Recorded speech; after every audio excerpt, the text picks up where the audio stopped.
Hello बच्चों, कैसे हैं आप सब लोग। स्वागत है आपका इस वीडियो के अंदर।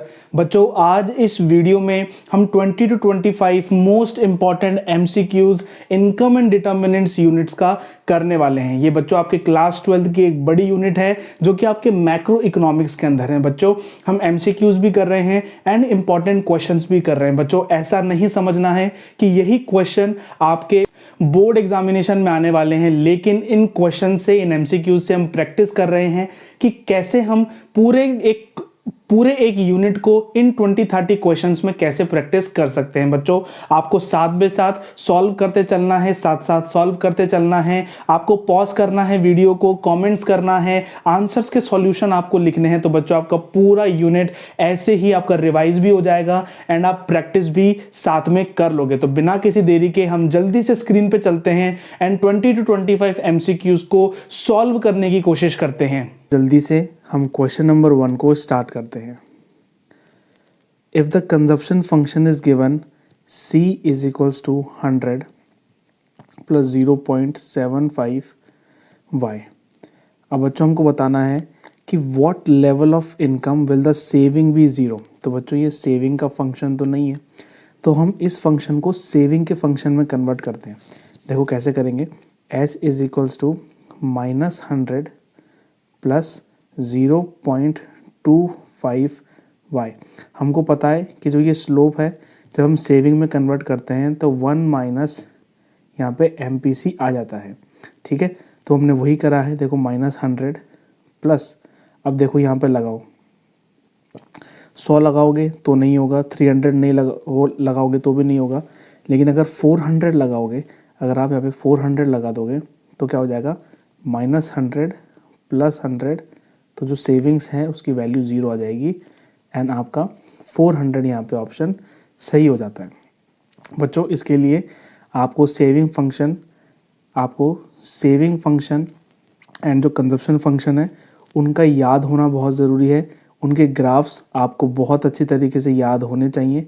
ठीक है, अगर याद होंगे तभी आप जाके उनको कर पाओगे। तो हम जल्दी से चलते हैं क्वेश्चन नंबर 2 के ऊपर। If the following statement is true regarding average propensity to save, average propensity to save. देखते हैं बच्चों, एवरेज प्रोपेंसिटी टू सेव का मतलब आपका सेविंग अपॉन आपकी इनकम। ठीक है, देखते हैं। APS can never be negative. नहीं बच्चों, ये ऑप्शन गलत है। APS नेगेटिव हो सकता है क्योंकि हमको पता है, क्योंकि हमारा जो कंजप्शन है वो ऑटोनॉमस है एंड वो हमेशा, जो कंजप्शन है वो कभी भी नेगेटिव नहीं हो सकता।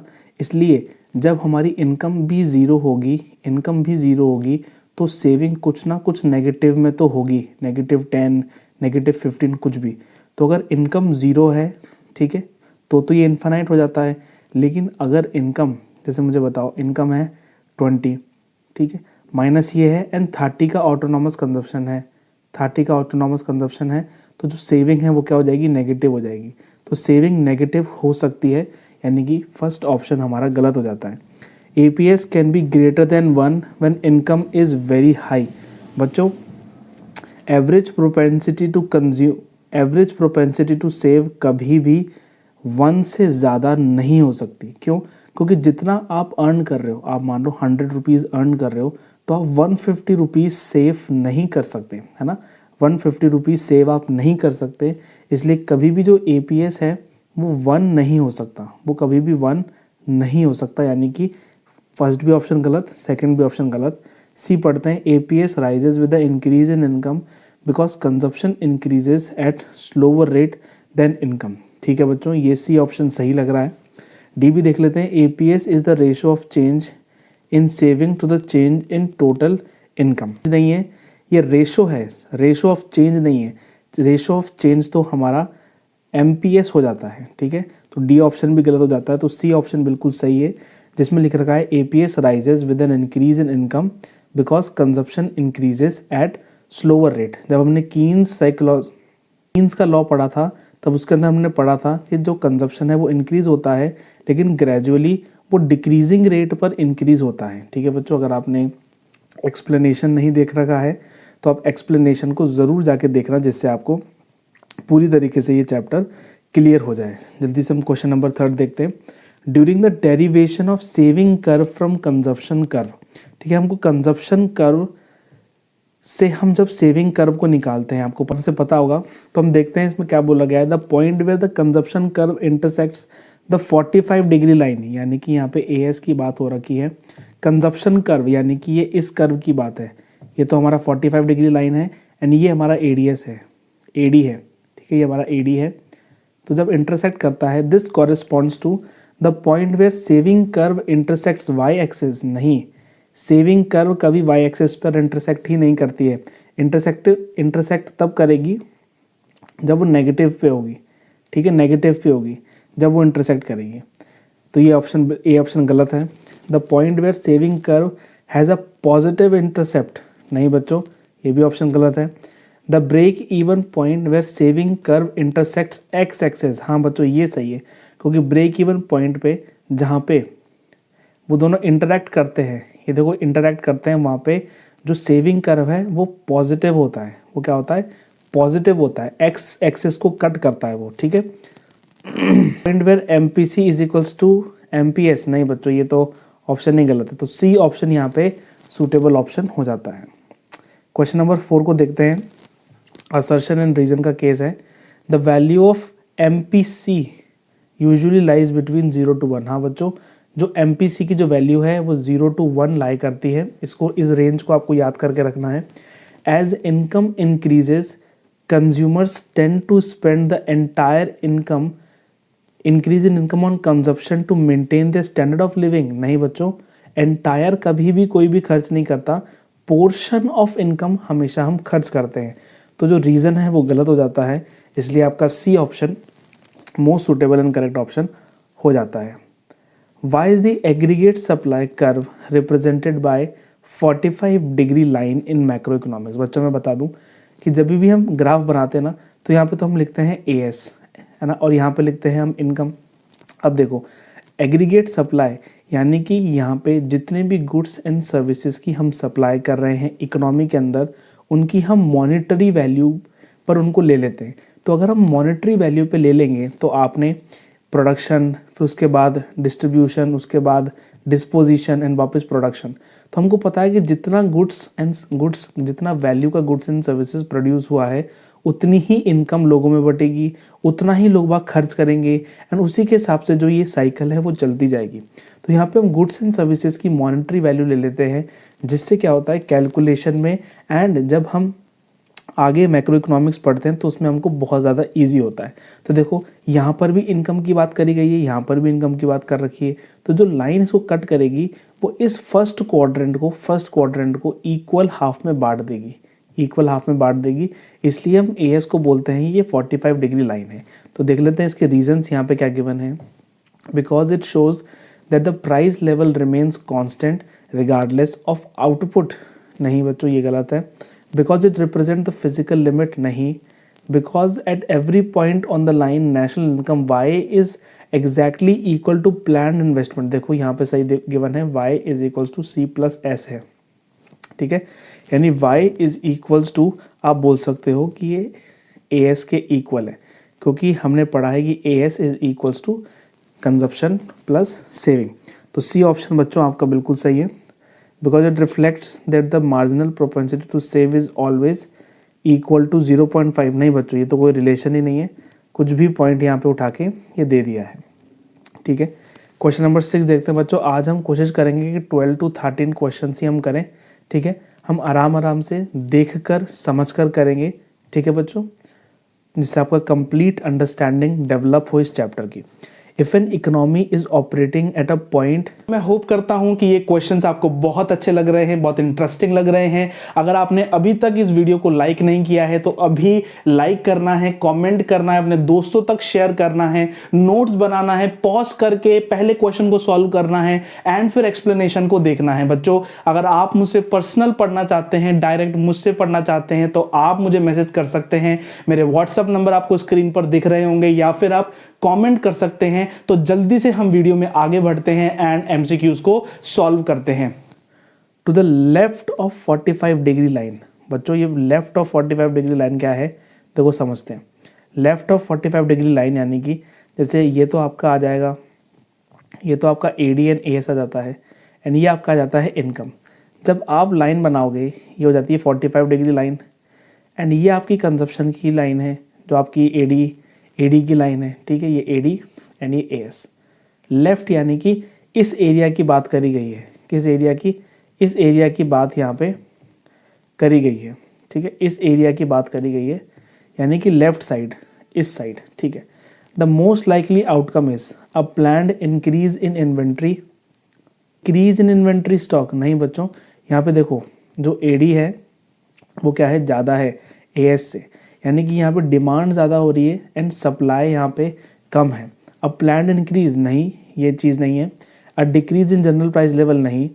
अनइंटेंशनल डिप्लीशन ऑफ इन्वेंट्री, हाँ बच्चों यहाँ पे अनइंटेंशनल डिप्लीशन ऑफ इन्वेंट्री हो रहा है, क्योंकि जैसे ही डिमांड एकदम से बढ़ गई है तो जो हमारे पास स्टॉक है वो एक तरीके से डिप्लीट हो गया है, उसकी इन्वेंट्री पूरी तरीके से कम हो गई है, leading to an increase in production. अब बच्चों जैसे ही हमारे पास स्टॉक कम हो जाएगा तो उसका रिजल्ट क्या होगा, हम प्रोडक्शन में इंक्रीज कर देंगे, है ना। तो सी ऑप्शन बिल्कुल करेक्ट है। डी भी पढ़ लेते हैं। अ शिफ्ट फ्रॉम इनवॉलेंटरी, नहीं बच्चों ये तो बिल्कुल गलत है, ठीक है। तो सी ऑप्शन आपका करेक्ट ऑप्शन यहाँ पे हो जाता है। जल्दी से हम बढ़ते हैं आगे, क्वेश्चन नंबर 7 को देखते हैं। In an economy if entire additional income is consumed, यानी कि एमपीसी अगर 1 हो जाता है, what will be the value of investment multiplier के। ये टाइपिस्ट एरर है बच्चों, ये डॉलर का साइन आपको नहीं लगाना है। इन्वेस्टमेंट मल्टीप्लायर को हम के से ही डिनोट करते हैं। आपको पता है कि के का फॉर्मूला होता है 1/MPS, ठीक है। MPS बोल लो या फिर इसको बोल लो आप 1 - MPC। अब MPC तो यहाँ पे 1 गिवन है तो इसको लिख दो 1, यानी कि 1/0, तो वो हो जाएगा इन्फिनाइट, यानी कि आपका डी ऑप्शन करेक्ट ऑप्शन यहाँ पे बन जाता है। बच्चों इसके लिए आपको इन्वेस्टमेंट मल्टीप्लायर के फॉर्मूला याद होने चाहिए, एंड इकोनॉमिक्स के अंदर आपको सारे फॉर्मूला याद होने ही चाहिए। बच्चों फॉर्मूला शीट के लिए कमेंट करो फॉर्मूला शीट, एंड मैं आपको सेंड कर दूंगा इकोनॉमिक्स के हर एक फॉर्मूले की शीट। जल्दी से हम देखते हैं क्वेश्चन नंबर 8। बच्चों थोड़ा सा न्यूमेरिकल्स में हम शिफ्ट कर रहे हैं, ठीक है, क्योंकि इस चैप्टर के अंदर से है ना इन्वेस्टमेंट मल्टीप्लायर आपका बहुत ही इंपॉर्टेंट ना कॉन्सेप्ट है। इसको बहुत ही ढंग से आपको पढ़कर जाना है। देखो यहाँ पे क्या लिख रखा है, if the marginal propensity to save falls from 0.25 to 0.20 the multiplier effect on the national income will be. अब देखो सबसे पहले फॉर्मूला लिख दो, k is equals to 1/MPS। अब देखो दो सिचुएशन है, एक में तो 1/0.25 हो गया एंड एक में है 1/0.20। तो देखो इससे क्या इफेक्ट पड़ेगा, देखो जल्दी से देखो इफेक्ट क्या पड़ेगा।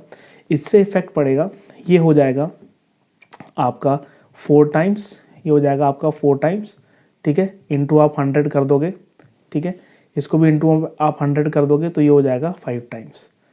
तो इन्वेस्टमेंट मल्टीप्लायर कितना है, इन्वेस्टमेंट मल्टीप्लायर क्या हो रहा है, इन्वेस्टमेंट मल्टीप्लायर इंक्रीज हो रहा है ना। तो यहाँ पे आप ऑप्शन टिक कर दो कि इन्वेस्टमेंट मल्टीप्लायर जो है वो इंक्रीज हो रहा है। क्वेश्चन नंबर 9 देखो, आपको करेक्ट फ्लो यहाँ पे करेक्ट सीक्वेंस पता लगाना है मल्टीप्लायर का। बच्चों मैं वापस बोल रहा हूँ, मल्टीप्लायर आपके लिए बहुत इंपॉर्टेंट है। इनकम बढ़ेगी तो इन्वेस्टमेंट बढ़ेगा, नहीं बच्चों ये नहीं है। मल्टीप्लायर इफेक्ट में हम सबसे पहले इन्वेस्ट करते हैं, ठीक है, जैसे ही हम इनिशियल इन्वेस्ट करते हैं तो उसका असर इनकम में आता है, तो उसका असर प्रोडक्शन में आता है, तो उसका असर वापस इनकम में आता है। तो मल्टीपल इनकम जनरेशन हो जाती है, तो उसी को हम मल्टीप्लायर इफेक्ट बोलते हैं। तो इनकम यहाँ पे पहले इंक्रीज नहीं हो रही, यहाँ पे पहले इन्वेस्टमेंट इंक्रीज हो रहा है, यहाँ पे पहले इन्वेस्टमेंट इंक्रीज हो रहा है। देखो इन्वेस्टमेंट इंक्रीज होगा तो इनकम इंक्रीज होगी, तो कंजप्शन इंक्रीज होगा तो वापस इनकम यहाँ पर इंक्रीज हो जाएगी। देखो हर कॉन्सिक्यूटिवली है ना, उसमें अभी यहाँ पे वापस कंजप्शन इंक्रीज हो जाएगा, फिर वापस इनकम इंक्रीज हो जाएगी, तो ठीक है। तो एक बार इन्वेस्टमेंट को ऐड करने से मल्टीप्लायर इफेक्ट देखने को मिल रहा है हमको इनकम का, ठीक है बच्चों। तो मैं होप करता हूँ कि आपको समझ में आ रहा है।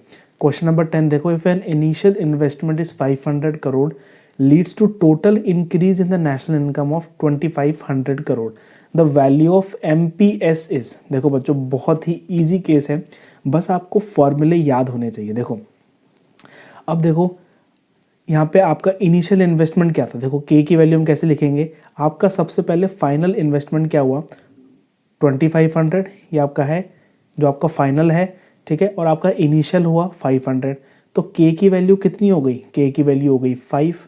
अब के की वैल्यू अगर 5 हो गई तो 1/MPS कर लो, ठीक है, 1/MPS यानी कि MPS is equals to 1/5, and 1/5 अब क्या होता है, 1/5 होता है 0.2। तो देखो फर्स्ट ऑप्शन आपका बिल्कुल करेक्ट ऑप्शन यहाँ पे हो जाता है। जल्दी से हम चलते हैं क्वेश्चन नंबर 11 पे। लिख रखा है under SI approach, under SI approach of equilibrium. बच्चों हम जब भी इक्विलिब्रियम पढ़ते हैं, एक तो हम ADAS अप्रोच से पढ़ते हैं एंड दूसरा हम SI अप्रोच से पढ़ते हैं। जो प्लान्ड सेविंग्स हैं is equals to ex ante investment. अगर यहाँ पे इसको नहीं भी लिखोगे ना तो भी चलता है, ठीक है, लेकिन ये थोड़ा कॉम्प्लेक्सिटी बढ़ाने के लिए यहाँ पे लिखा गया है जिससे आप समझो क्वेश्चन को। If at a certain level saving is less than investment, यानी कि जो हमारा एग्रीगेट सप्लाई है वो कम है AD से, यानी कि कौन सी सिचुएशन हो गई, यहाँ पे डिमांड ज़्यादा हो रही है लेकिन सप्लाई यहाँ पे कम है, तो यहाँ पे क्या होगा, जल्दी से इन्वेंट्री कम हो जाएगी एंड हमको प्रोडक्शन करना पड़ेगा, ठीक। देखते हैं इससे क्या होगा, consumer are consuming more than what is expected leading to rise in income, ठीक है। देखो यहाँ पे इन्वेस्टमेंट ज़्यादा हो रहा है तो ये ऑप्शन कंसिडर कर सकते हैं। बाकी के ऑप्शन को भी पढ़ लेते हैं। Producers have excess stock of unsold goods, नहीं नहीं नहीं, सारा गुड्स तो सामान बिक जाएगा क्योंकि इन्वेस्टमेंट बढ़ रहा है। There is deficiency of demand, नहीं बच्चों डेफिशिएंसी नहीं है, यहाँ पे तो डिमांड ज़्यादा है, ठीक है, डिमांड ज़्यादा है। National income will decrease in next round, नहीं, नेशनल इनकम कैसे घटेगी जब डिमांड ज़्यादा है, तो नेशनल इनकम तो बढ़नी चाहिए। तो हमारा ए ही ऑप्शन सबसे ज़्यादा suitable and most correct option बन जाता है। जल्दी से हम चलते हैं क्वेश्चन नंबर 12 पे एंड फिर हम एक और क्वेश्चन करेंगे, देन फिर हमारा ये सेशन एंड हो जाएगा। एंड बच्चों हम नेक्स्ट राउंड के अंदर सारे जो हमारे क्वेश्चंस हैं, करीबन 25 क्वेश्चंस हैं, उनको हम कंप्लीट करेंगे। देखो द पैराडॉक्स ऑफ थ्रिफ्ट, बच्चों पैराडॉक्स ऑफ थ्रिफ्ट ये कहता है कि अगर हम सारे लोग सेविंग करना चालू कर देंगे, सब लोग सेविंग करना चालू कर देंगे, तो उससे मनी जो है ना, जो मनी है और जो आपकी इनकम है वो इंक्रीज़ नहीं होगी लेकिन वो डिक्रीज़ हो जाएगी। क्यों? क्योंकि अगर सब लोग ही सेविंग करना चालू कर देंगे तो प्रोडक्शन नहीं होगा, प्रोडक्शन नहीं होगा तो लोगों को इनकम नहीं मिलेगी, इनकम उनकी कम हो जाएगी तो वो कंजप्शन कहाँ करेंगे, खुद की सेविंग से कंजप्शन करेंगे, तो सेविंग्स भी उनकी कम हो जाएगी, इवेंचुअली एक स्टैग्नेंट पोजीशन आ जाएगी इकोनॉमी के अंदर, ठीक है। तो पैराडॉक्स ऑफ थ्रिफ्ट यही है। थ्रिफ्ट को हम बोलते हैं स्मॉल सेविंग्स, ठीक है। आप स्मॉल सेविंग से भी इसको बोल सकते हो या फिर इसको आप बोल सकते हो कि प्लान्ड सेविंग, है ना, आप बहुत ही प्लान करके सेविंग कर रहे हो तो उसको भी हम थ्रिफ्ट बोल सकते हैं। States that if all people in the economy start saving more the total value of saving in the economy will. तो जो मैंने आपको यहाँ पे बात बताई वही आपको अपने MCQs में आइडेंटिफाई करना है।